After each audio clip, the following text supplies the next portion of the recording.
देखो बच्चों, आज हम क्लास 9 के हिंदी गोधूली भाग 1 से रैदास की कविता पढ़ाने जा रहे हैं। आप सबों का उत्तरदायित्व है, कर्तव्य है कि हमारे द्वारा पढ़ाए गए लेसन को ध्यान में रखते हुए बताए गए सारी बात को आत्मसात करिएगा। ठीक है बच्चों? तो हम रैदास की कविता शुरू करते हैं। यहाँ रैदास की 2 कविताएं प्रस्तुत है। एक कविता है अब कैसे छूटे राम नाम रट लागी, तो दूसरी कविता है राम मैं पूजा कहाँ चढ़ाऊं। इन दोनों कविताओं को हम पढ़ाएंगे और पढ़ाने के साथ साथ शब्दार्थ प्लस उसका अर्थ, कविता का अर्थ, कविता क्या कहना चाहता है, इन सारी बातों को हम बताएंगे। ठीक है बच्चों?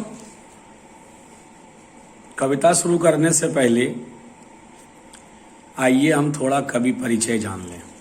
क्या जान लें? कवि परिचय। कि रैदास कौन थे, क्या थे, कहाँ पढ़े लिखे, कैसी भाषा में दिए, कविता का निर्माण किए, इत्यादि हम सारी बातों को जानेंगे। तो बच्चों, देखा जाए, जैसा कि आप लेसन देख रहे हो, रैदास जो बच्चों एक उच्च कोटि के संत और विश्वविख्यात संत रहे हैं। इनका एक कथन, इनके द्वारा कही गई एक बात बहुत ज़्यादा प्रसिद्ध हुई, जिसको कहा जाता है मन चंगा तो कठौत में गंगा। अर्थात जब हमारा मन पवित्र है तो भगवान, ईश्वर, लक्ष्य सब कुछ हमारे अंदर है। हमें कहीं बाहर खोजने की आवश्यकता नहीं है, केवल अपने मन को टटोलने और खंगालने की बात है।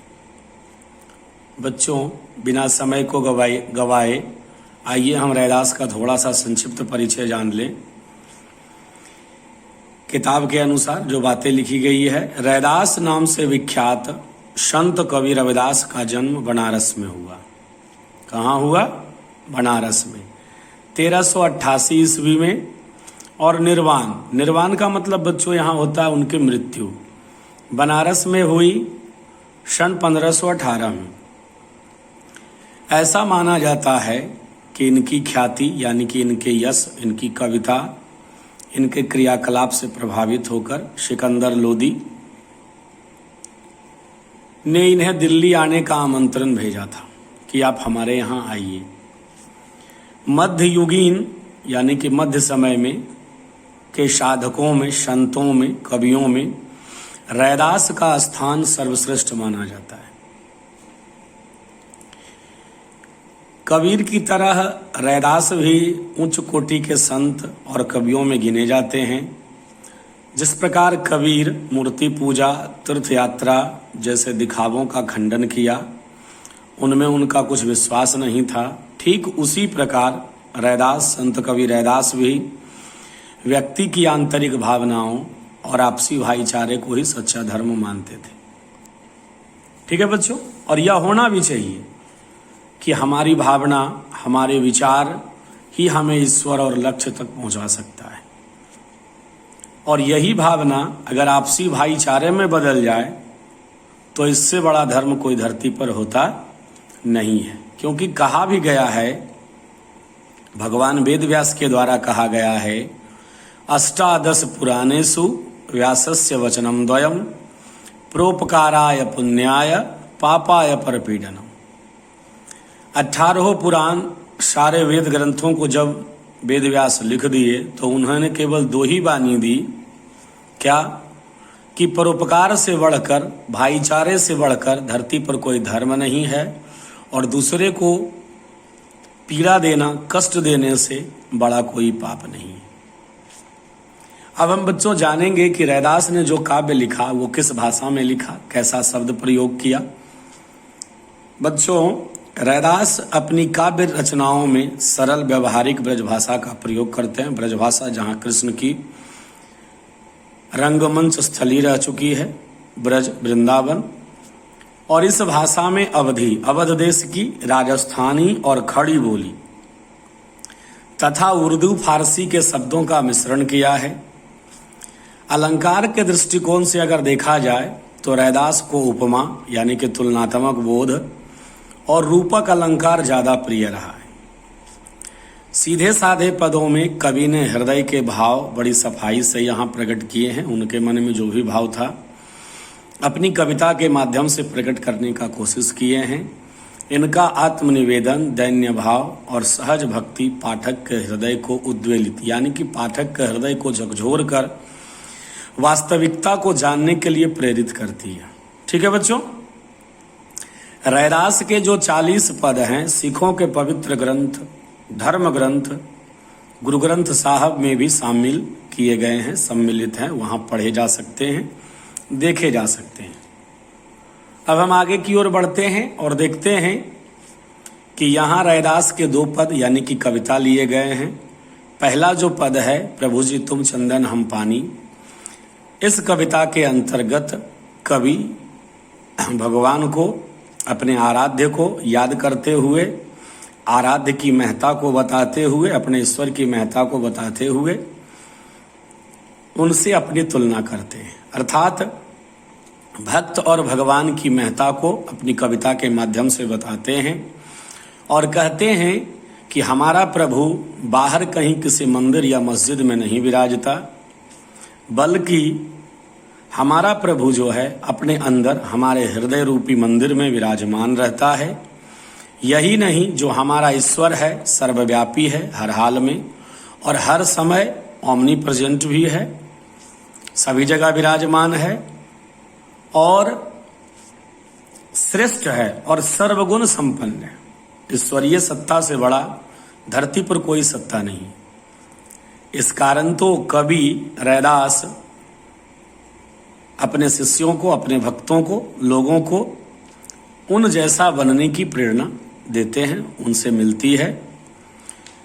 पहला पद हम देखें बच्चों। दूसरा पद जो है, कवि, चूंकि रैदास भी निर्गुण विचारधारा के कवि थे, भक्ति काल के कवि थे, लेकिन निर्गुण विचारधारा के कवि थे, तो अपनी कविता के माध्यम से निर्गुण भक्ति की सार्थकता को सिद्ध करते हैं, निर्गुण भक्ति की महत्ता को बताते हैं और सगुण भक्ति कर्मकांड की निरर्थकता को बताते हैं। ठीक है बच्चों, कवि की नज़र में आप जो कुछ भी ईश्वर की अर्चना पूजा के लिए चढ़ाइएगा, चाहे वो फल हो, फूल हो, जल हो, जो कोई वस्तु आपसे सुलभ हो सके, सब तो भगवान का ही दिया हुआ है। सारे वस्तु प्राकृतिक हैं, लेकिन वो अनूठे नहीं है, शुद्ध नहीं है, विशुद्ध रूप नहीं है, वे झूठे और गंदले हैं।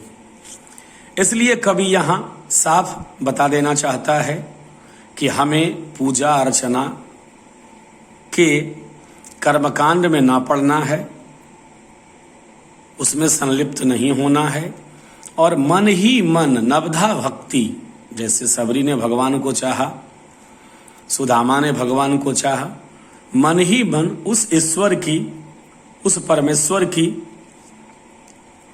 उस लक्ष्य की पूजा करेंगे और अपने भीतर, अपने आत्मा रूपी मंदिर में उस ईश्वर के सहज रूप को हम बसाएंगे, उसकी छवि को बनाएंगे। ठीक है बच्चों, हमने कवि और कविता का दोनों का परिचय जान लिया।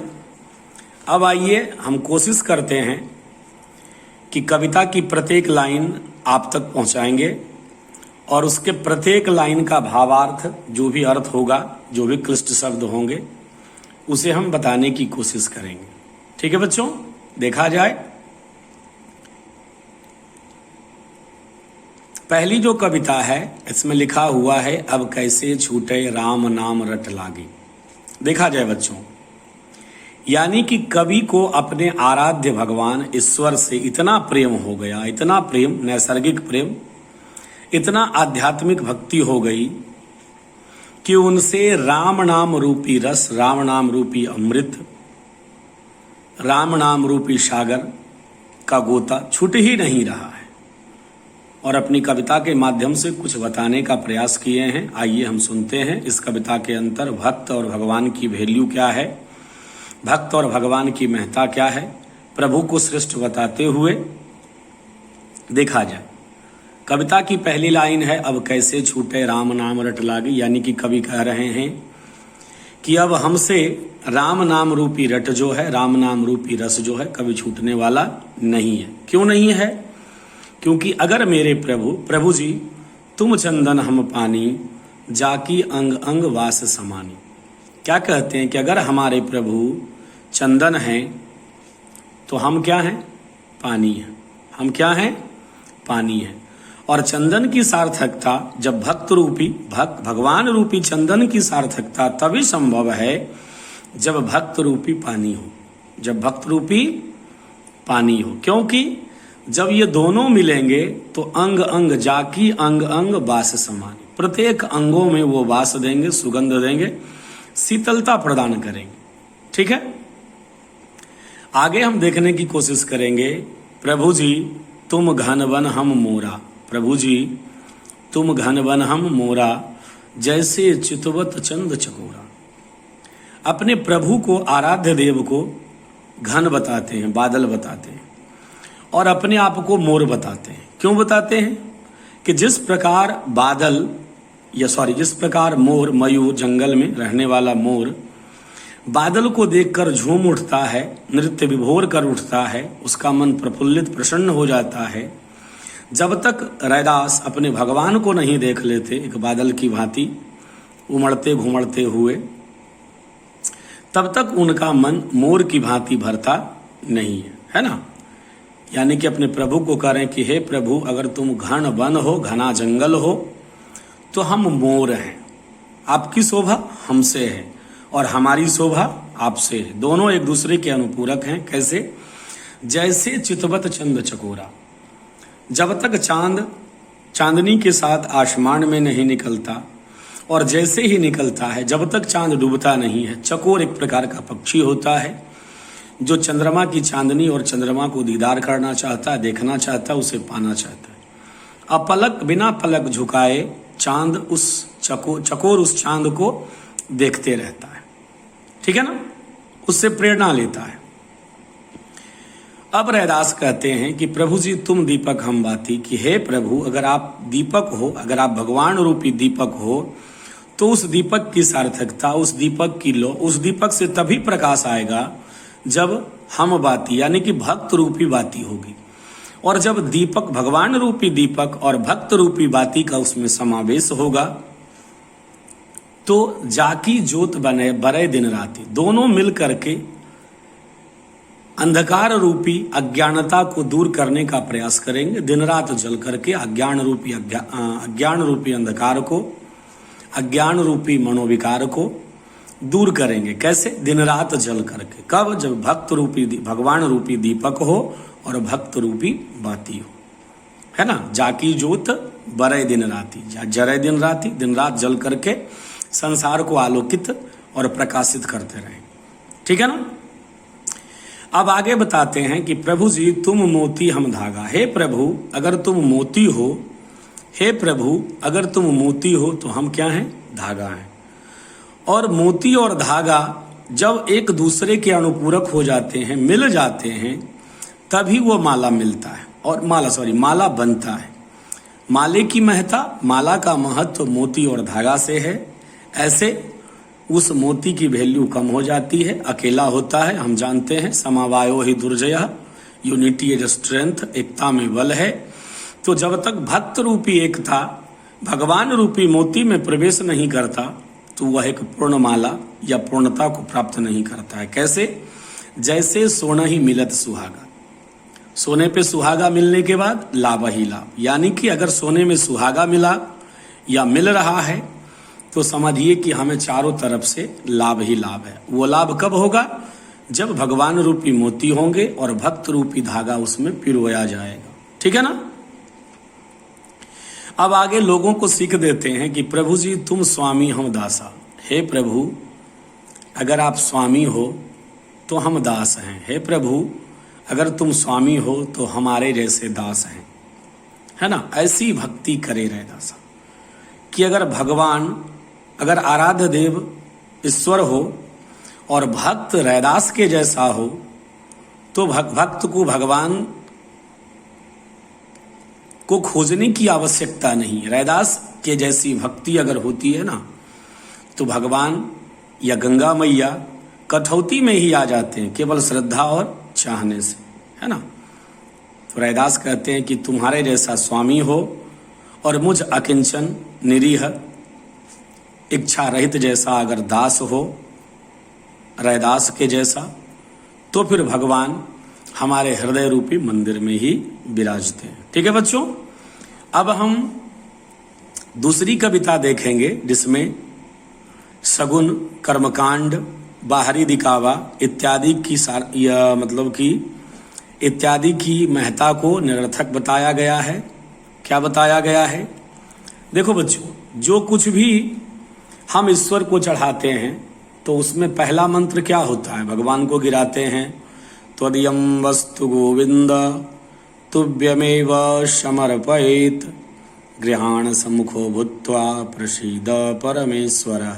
कि हे ईश्वर, तुम्हारा ही दिया हुआ वस्तु है। त्वदीयं वस्तु गोविंद, कि हे गोविंद, आपने ही उस वस्तु को दिया है। त्वदीयं वस्तु गोविंद तुभ्यमेव समर्पयेत्, और मैं आप ही का दिया हुआ वस्तु आपके सामने अर्पित करता हूं। हे भगवान, हम आपके सम्मुख उपस्थित कर रहे हैं।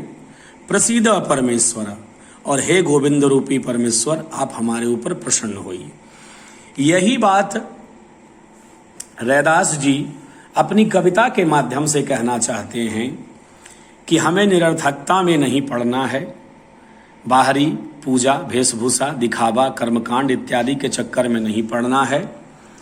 कविता देखा जाए बच्चों, कह रहे हैं कि हे राम, राम मैं पूजा कहाँ चढ़ाऊं, फल अरुमूल अनूप न पाऊं। कि हे राम, मैं तुम्हारी पूजा किस जगह चढ़ा सकता हूं, मैं तुम्हारी पूजा कैसे करूं। यानी कि हम तुम्हारी पूजा करने में असमर्थता को जाहिर करते हैं। क्यों जाहिर करते हैं? फल अरुमूल अनूप न पाऊं।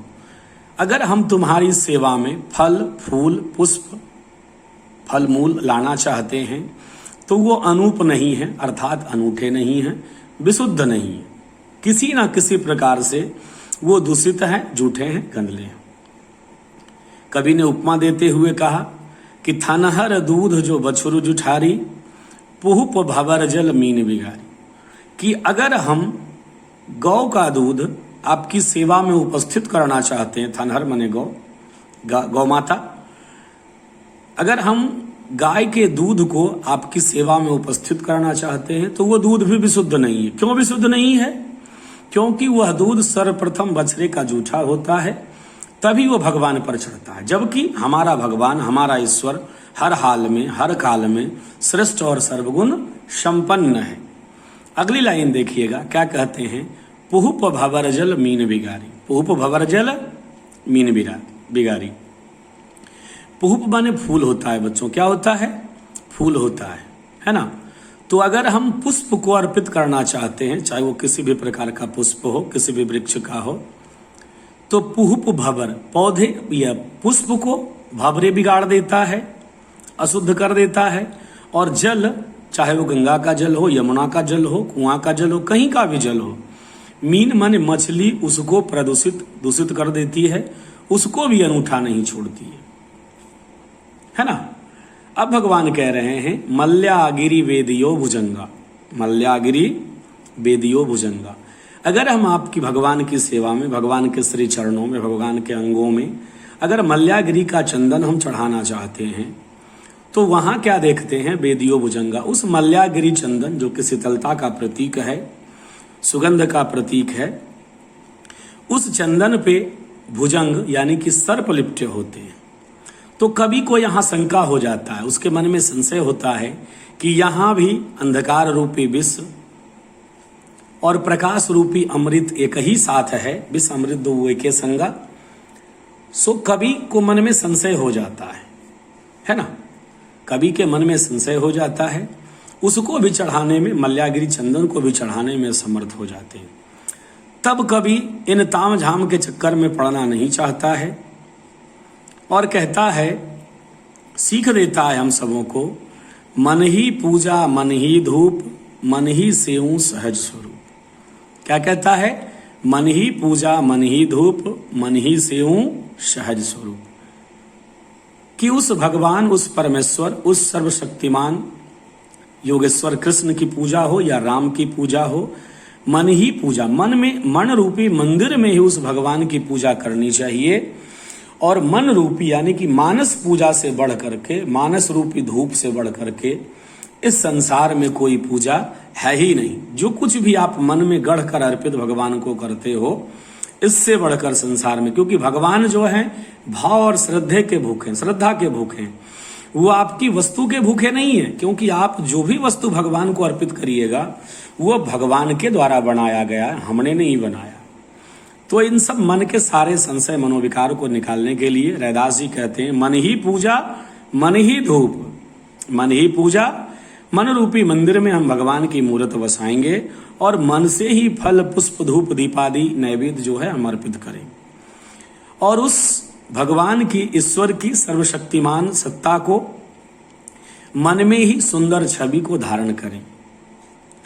अब भगवान अंत में, रैदास कवि जो हैं अंत में पूजा अर्चा न जानू तेरी, अपनी असमर्थता और क्षमा को भगवान के समक्ष कहते हैं कि हे भगवान, मैं आपकी ना तो पूजा जानता हूँ ना ही अर्चना जानता हूँ, कह रैदास कवन गति मेरी।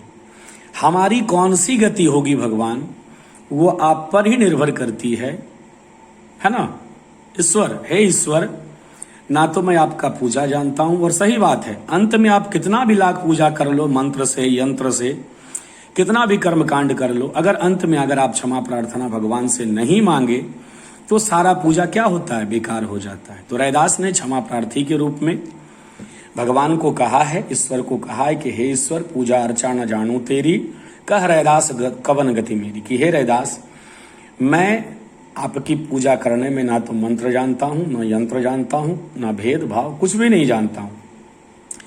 अब हमारी कौन सी गति होगी भगवान, यह आप पर निर्भर करता है।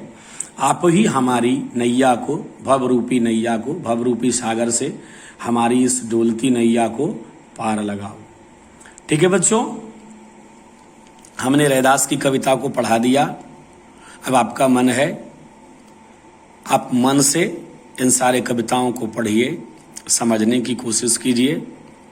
और आप हमें YouTube पर भी फॉलो कर सकते हैं, सब्सक्राइब करके चैनल को, और फेसबुक पर पांडे संतोष के नाम से, और YouTube पर SK पांडे संस्कृत नाम से, दोनों जगह आप देख सकते हैं, क्योंकि मैं वीडियो दोनों जगह पोस्ट करता हूं, चाहे वो फेसबुक हो या यूट्यूब हो। और बच्चों, पठन पाठन से संबंधित आपके मन में कोई भी सवाल है, कोई भी लेसन है, 7 to 11 या 12 तक, हिंदी या संस्कृत, तो आप कमेंट सेक्शन में जा कर के कमेंट कर सकते हैं। जो भी विषय पढ़ना हो, जो भी प्रश्न का उत्तर लेना हो, जो भी समस्या आपके मन में है हिंदी संस्कृत से संबंधित, आप बेहिचक पूछ सकते हैं। हमारी कोशिश रहेगी कि आपके द्वारा बताए गए, मतलब पूछे गए प्रश्नों का उत्तर जल्द से जल्द मिल जाए। ठीक है बच्चों, धन्यवाद।